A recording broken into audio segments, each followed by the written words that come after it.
You are now listening to the I Think I Love My Wife podcast. And this is your best friend's best friend, Chidozie Okafor, ready to take you on another journey. Are you with me? Because I'm ready. Let's get it. This episode is sponsored by Nello Effect, a coaching and consulting service that helps people turn mindfulness into action as they navigate the dating world as well as their relationships. Follow on Instagram at Nello.Effect and find more information in the episode description. Today, I talked to the founder of Mosaic Matchmaking, Brooke Fitzpatrick, and she tells us why she started a business and how it got started. We talk about the importance of taking risks while dating.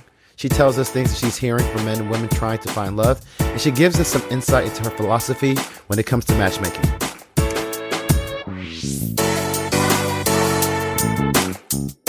Hey, what's going on, everybody? This is Chidozie, and I'm happy to have the special guest for this episode. We've talked a lot about coming on the show, and so I appreciate her for having her time. I think you guys are going to be in for a treat, especially those that get a little bit tired of the marriage talk and wanting to know more and learn more about the dating scene and dating scenarios. And so without further ado, I have Brooke, and she is the owner and founder of Mosaic Matchmaking. She's a matchmaker in the Dallas-Fort Worth area, but she has clients in other places. But before we dive into what she does and her perspective on the dating world and what she sees, like every episode, I want to start off with the toast. And so, Brooke, forgive my Whataburger phone cup. There's alcohol in here. I'm drinking Abandonado. It's a tequila I really enjoy with orange juice. I already have the orange juice in here. What you drinking on today? So I have a sangria by Berkshire Farms. It is a Black-owned winery, and I really love their sangria, and they're at the Dallas Farmers Market. So I am enjoying them today. Yeah, I've never heard of them, so I got to make sure I go check them out. And so before we start, I want to toast to just Black love, the work that you do to building more couples that ultimately, hopefully, lead to more families. So cheers. Cheers. Thank you so much for having me on, Chidozie. I'm excited to be here. I'm excited to have you. And we talk, when we see each other, we always talk, and you always ask me good questions. So feel free to ask, because I know people always want to know more about my life. And I'm not always sharing. So I'll answer whatever questions you have as well. But I guess to get us started, could you just talk to me about your matchmaking business and, why you started it? What led you to start it, and what services you actually provide for people? Yeah, thank you for the question. So, Chidozie, I have always enjoyed connecting people. When I would have my single friends and, of course, my husband's single friends, I was thinking okay, which ones can we pair together?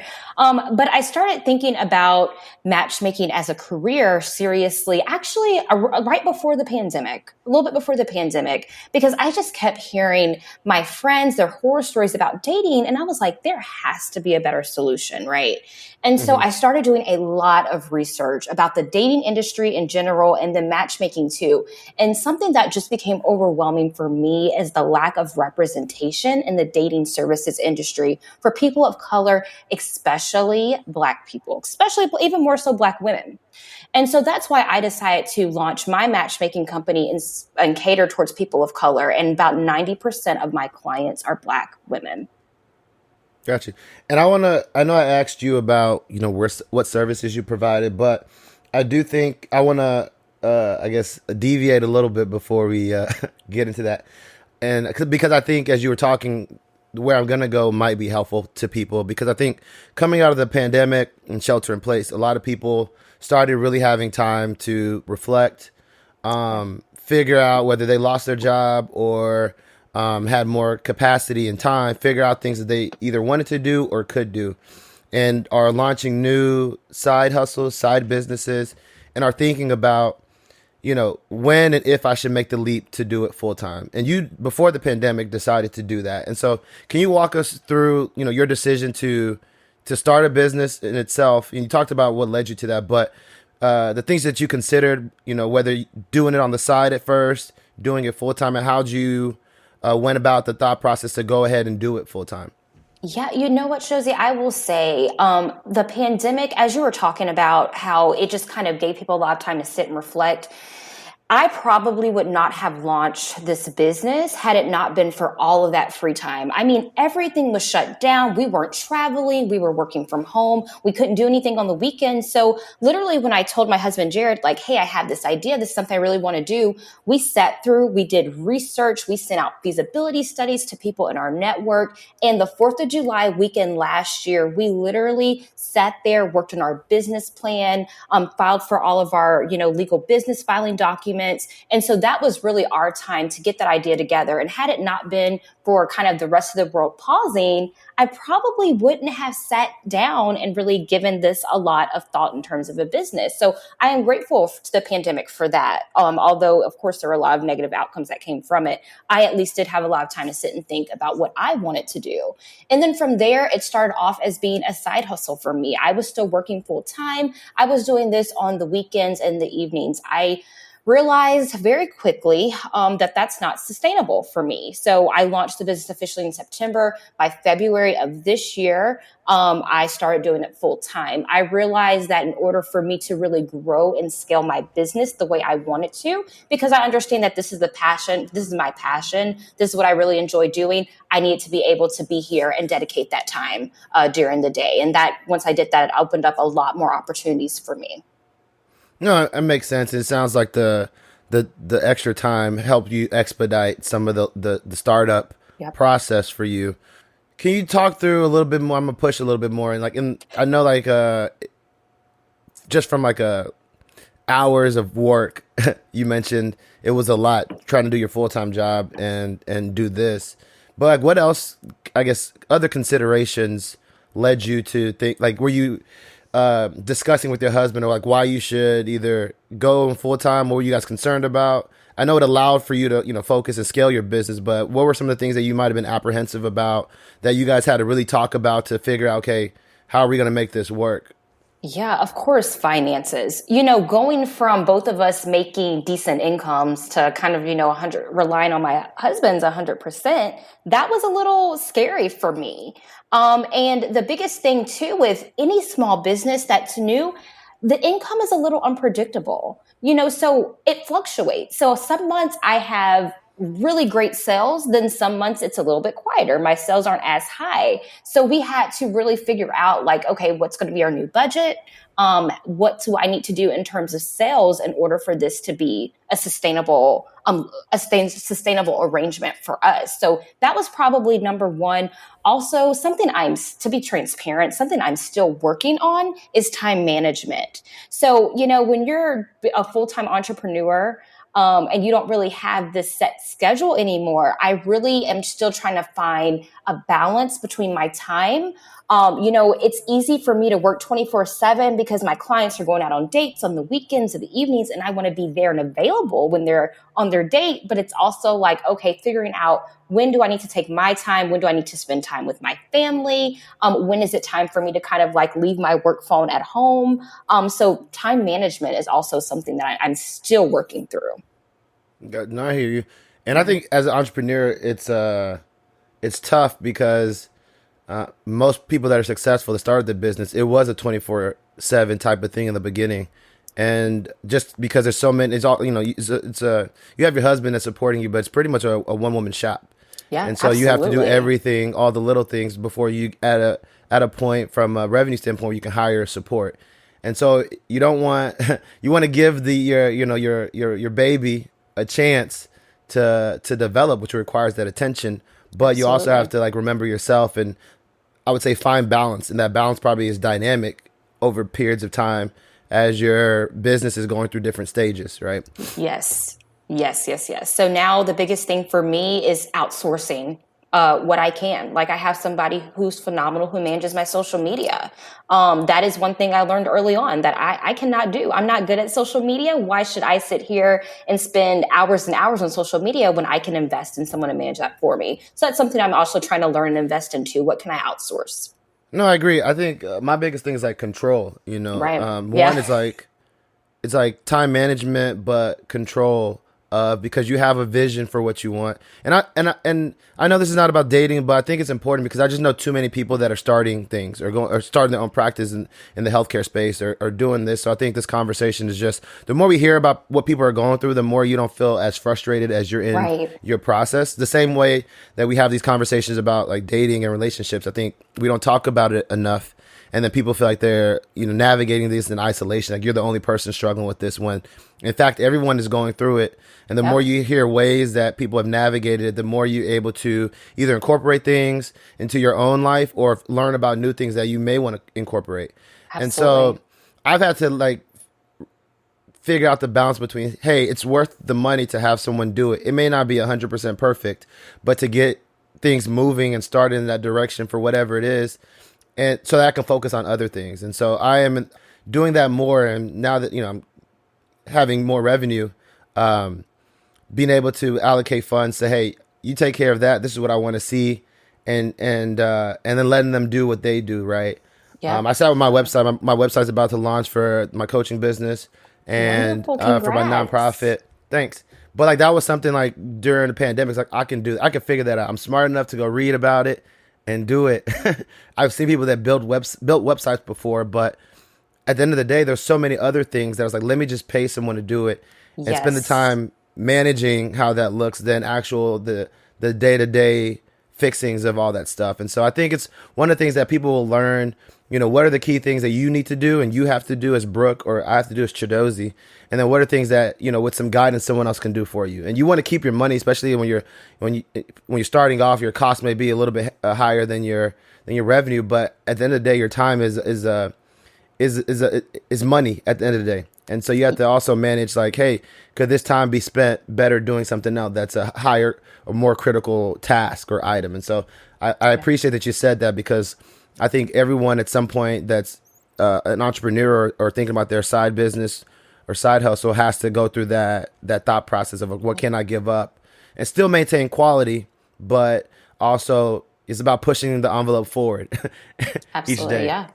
I agree. Within that, you talked about a lot of conversations that you had with your husband. What was his response to it? In the sense of, was he just always, I mean, I know your husband, he's pretty, like, he's a nice guy, pretty supportive, but was his reaction 100% like, just go for it? Or were there some like tough concerns he had that you guys had to work through? You know what? And what we're going to get to this, but when I think about relationships, my husband and I provide each other a balance, right? So I am a dreamer, but I'm not necessarily an executor. My husband's an executor. So I told him, like, hey, I think this is something I would love to do. And so me, I'm someone who will sit on that idea, think about it, but I really won't take action right away. Instead with him, he's a run and take action ASAP. So he Mm-hmm. was the one really, especially with like, the business plan and stuff, he was the one pushing me to do it. But I appreciate him for that because we provide balance to each other in those ways.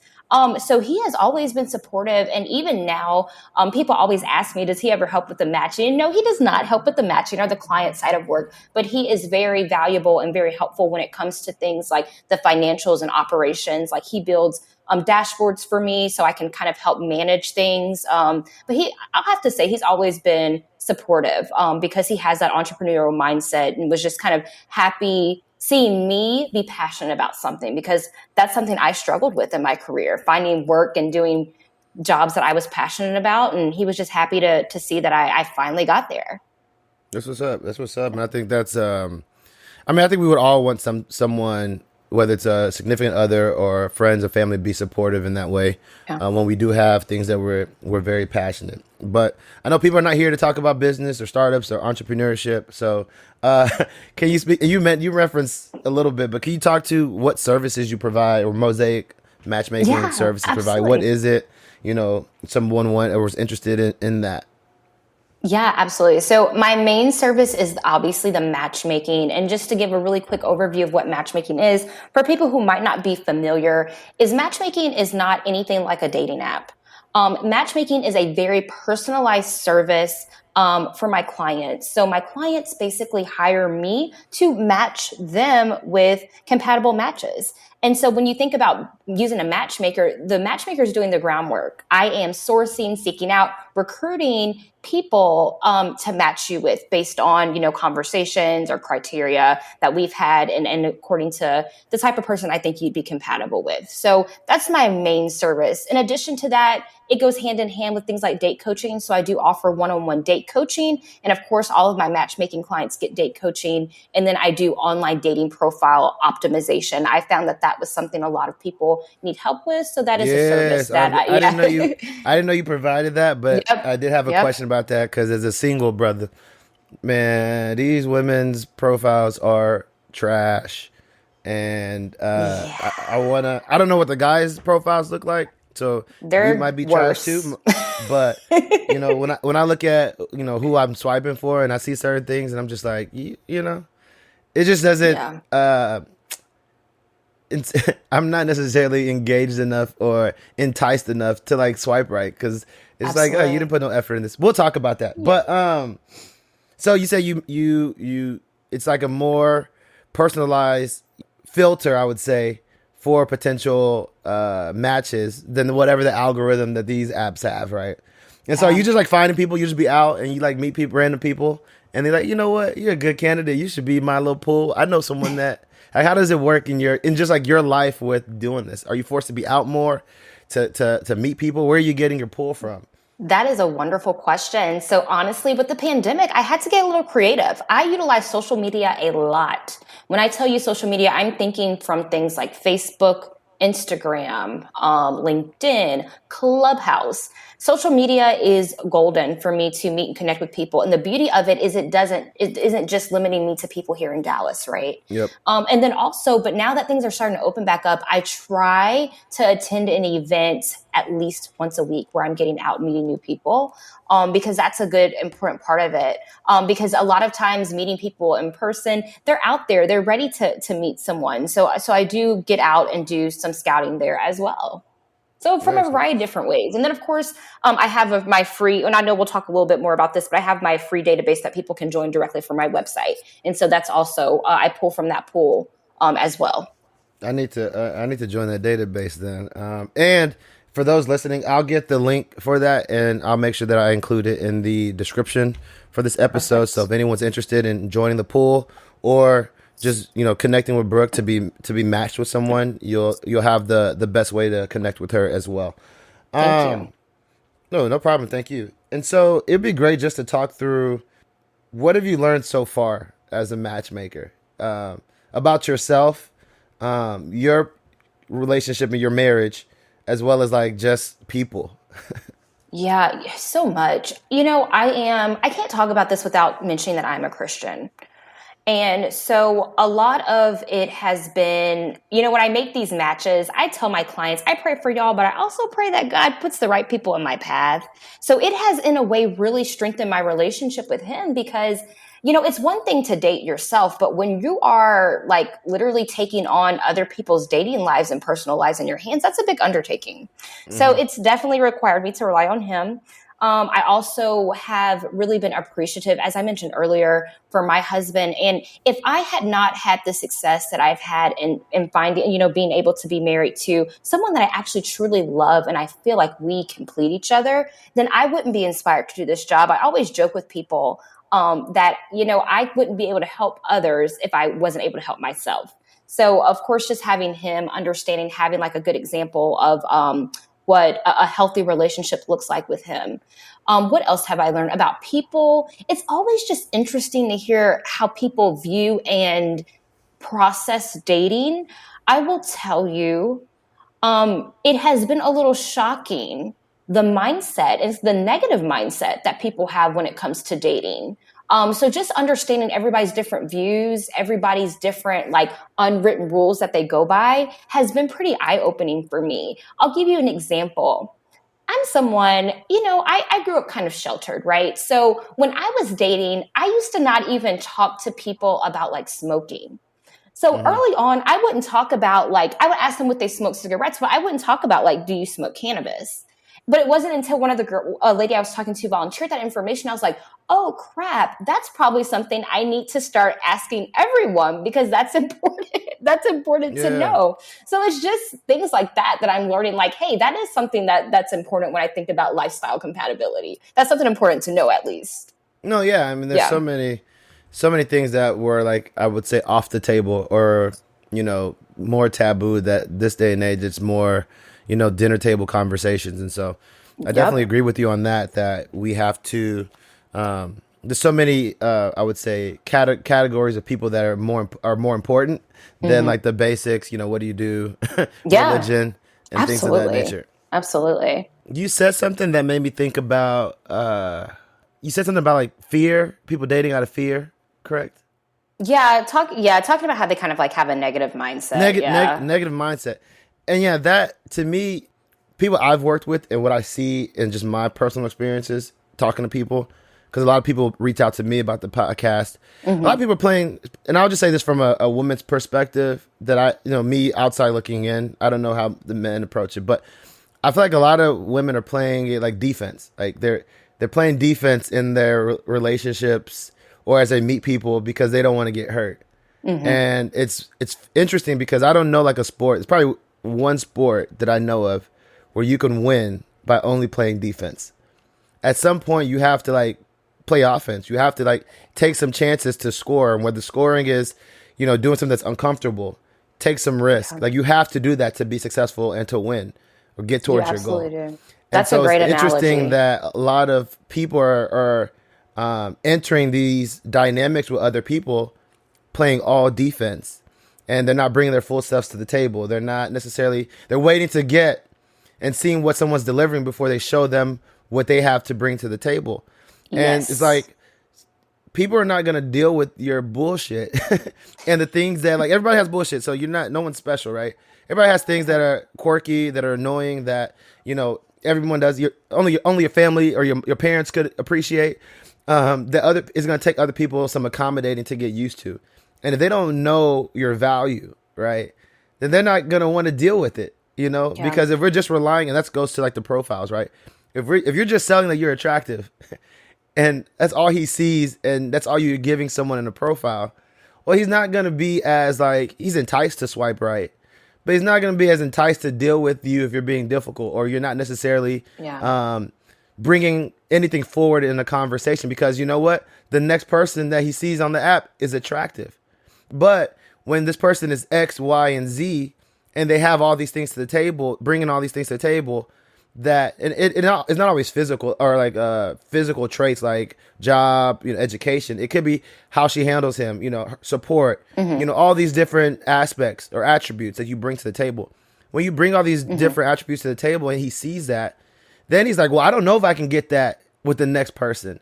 And he's going to be willing to like accommodate and do other things that he might not do for the next person, because he's like, I think guys tend to think about it from like, not that like I want it, which is like backwards, but from I don't want to lose out on this, right? I think that's how Yeah. guys operate.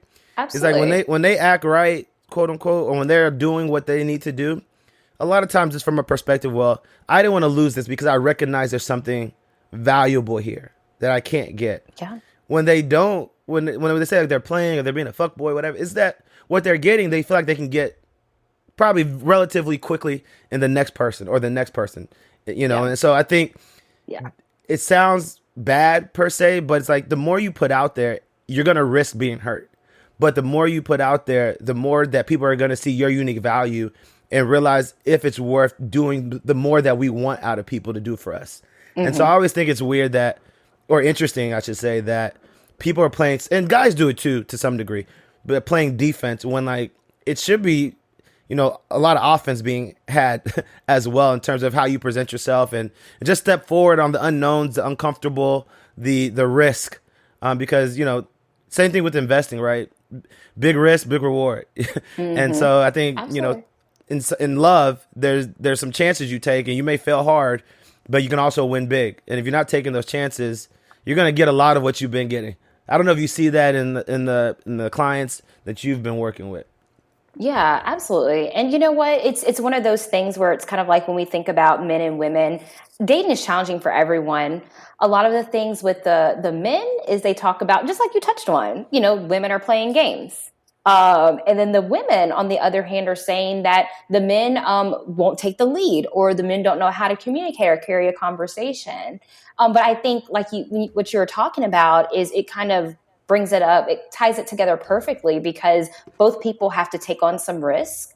And I always reiterate to my clients, like, look, we only need one yes, right? We Yeah. only need one yes. And to put things into perspective, think about, the people who have been successful with finding relationships. Of course, we have outliers, but the people who have been successful have probably kissed a lot of frogs. I know I have. Yeah. And so that uncertainty, people ghosting you, that's stuff that comes with the territory, but you pick up and move on, because we believe at the end of that tunnel, there is your person. We just have to get to them. And unfortunately, sometimes that means we have to experience some heartbreak before we get there. Well, you just can't. So I always take points from the podcast and conversations that I've had, and usually I try to put like key points in the titles of episodes. But one of the conversations that I had with one of the men is like, you got to get over yourself, and I think people have to get, like, you are not that special. No one is that special. You're not. No one, like, no one is. Like, think about it. No one is that special where if you thought Guy was doing all these things for you and he don't know that much about you, and you thought he was just doing it for you, you got to get over yourself. He's not doing that for you, because, like, why would he do that just for you? Like, why are you that special where he don't know nothing or that much about you, but you think he wants to do all these things for you and only you, right? Like, we have to get over that mindset of, like, we are so unique, especially when we haven't put in the work to demonstrate that Yeah. value. Yeah. And it goes back to, just, you can't take things personal, and it's not always about you, right? Because something can go wrong, and that was that person's thing, and it had nothing to do with you. I met this, and it goes back to, like, I also think that, like, in the beginning, especially, like, the women have all the power, and so, like, leverage is all on them. And I matched with this lady, and we were chatting on the apps, fine conversation. I was impressed to, like, take it off the apps. Like, it all goes to my phone, so it's like whatever. And she asked me to, and I want to know if you see this. She asked me if we could have a video chat, which I Okay. appreciate. Like, she demonstrated to me she was ready to get off the apps. Cool, like, because you never know. Some people want to stay on that, some people don't. So it's like, Right. I saw it, and I don't know what I was doing, but I didn't respond immediately. And then later that day, I wanted to go respond, and she had unmatched me. And I was like, what happened? You just asked me to video chat. And so, I believe people should be on all the apps. If you're gonna look for real. And Yeah, so look for real. she came up on another app, and so I matched with her, and I was like, I think we matched on Bumble, and then I saw her again on Hinge. And so I put, like, hey, in the message, I think we met before. Like, I thought we was gonna, like, talk, but then I didn't see you no more. And she said, I took too long, so she thought something was wrong, and she unmatched me. She thought something, like, it was. I was like, yo, I got things to do too. Like, you're not a priority at Yeah. the moment. Yep. You do have And to so, realize that people so have stuff going on. yeah, so she unmatched me, but she's like, yeah, we can chat. Da, da, da, da. I'd rather chat on the video part of the app versus before she gives the number out. So we're trying to, like, get a time to talk, and I'm really, like, busy that week. And I had, like, clients I was seeing in the evening, so I was like, yeah, I could talk to you after 9, because I didn't want to, like, cut our conversation short because I had a client. And then that was too late because of something. So she was like, can we do 2 to 5? She was free. And I was like, dang, I got to take off work to talk to you, to talk to you, but my job's flexible. So we chatted, we had a video chat. It was good. And she seemed, like, very excited. And she was like, I don't know, I don't want to assume about you, but I thought it was a good conversation. If you want to do it again, we should definitely do it again. And she gave me her information. And then I didn't hit her up the next day, but the day after, I called her. And then she didn't answer, but she texted me and said some stuff about, like, she just had to realize she was doing too much in life, and what did she say? And, like, she doesn't have the time to give me the attention that she thought she would. And I was like, what happened in 2 days? Like, but like, what happened in 2 days? Because you was just saying, like, you want to do it again, and you gave me your number to do it. But I say all that to say, is like, that happens, and It does. I can't do nothing different. All I can do is show up the way I showed up.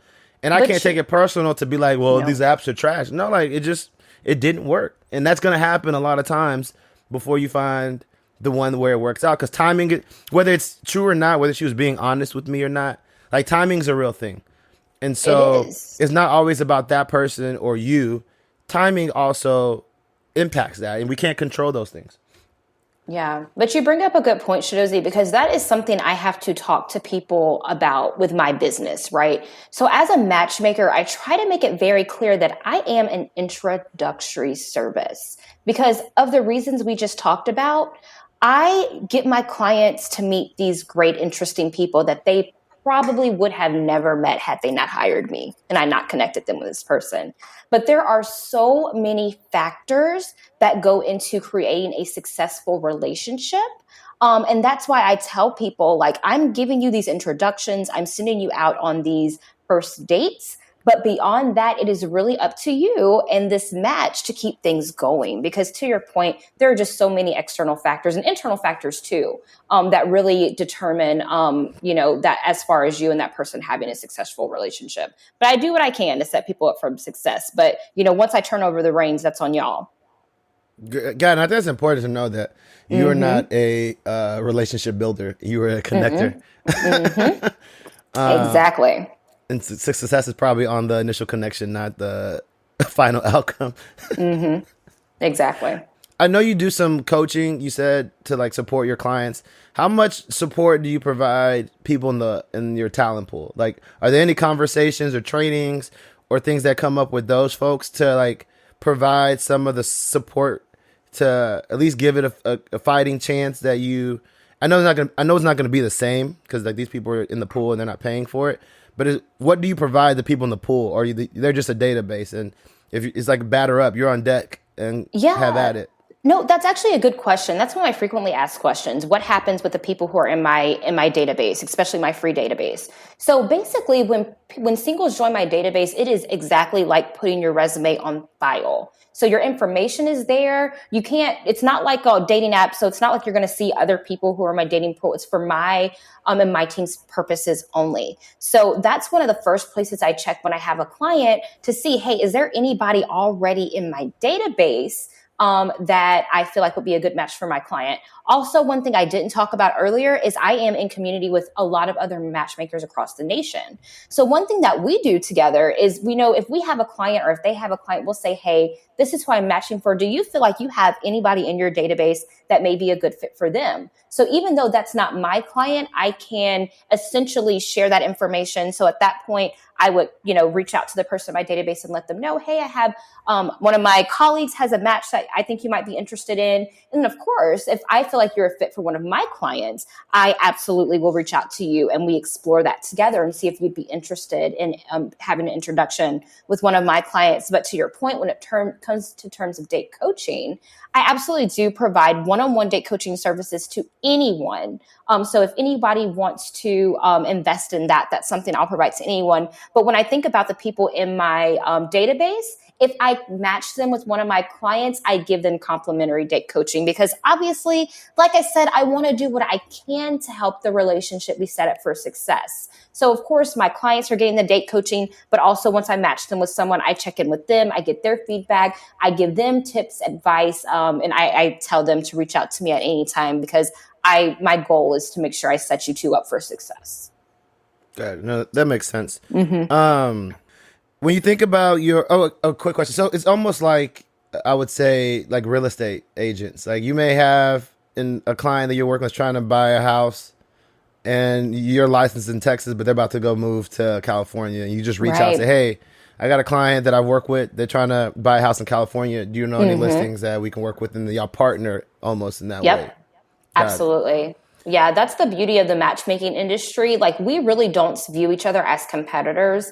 Even we refer clients. So like if, say, for instance, I have a client that may not live in an area that I feel comfortable servicing, or they're looking for a certain type of person that I don't feel I could necessarily give them quality matches for, we refer clients all the time. And it's a really collaborative industry. So that is one thing I enjoy too about my job. Nice. What would you say is your philosophy or approach to matchmaking? Yes. So this is also a good question because as a matchmaker, I want people to understand that I am focusing on things like compatibility, right? So I'm not a dating app. I'm not here or someone that you can just tell, give all these filters to. Like I'm looking for someone between this height, someone who has, has a master's and above. I really focus on chemistry first and foremost. And so that looks like evaluating and matching people based on things like their core values, their lifestyle, their socioeconomic status, their culture, background, their religion, even their attractiveness in some instances. It's So important. that is, yeah, so that is first and foremost when it comes to me and my approach and philosophy and matchmaking, compatibility, number one. Totally makes sense. And I have tons of more questions for you, but we are running out of time today. And so if you want to hear more about Mosaic Matchmaking and get more of Brooke's perspective, make sure you tune into the next episode. I'll have her back. I have loads of questions. But in the meantime, make sure you subscribe to the podcast. Make sure you share this episode with a friend that you think might find it useful. Make sure you follow me on Instagram at ThinkLoveLife. And make sure you rate the podcast and leave a review. Until next time, you know what it is. I hope the conversation keeps going.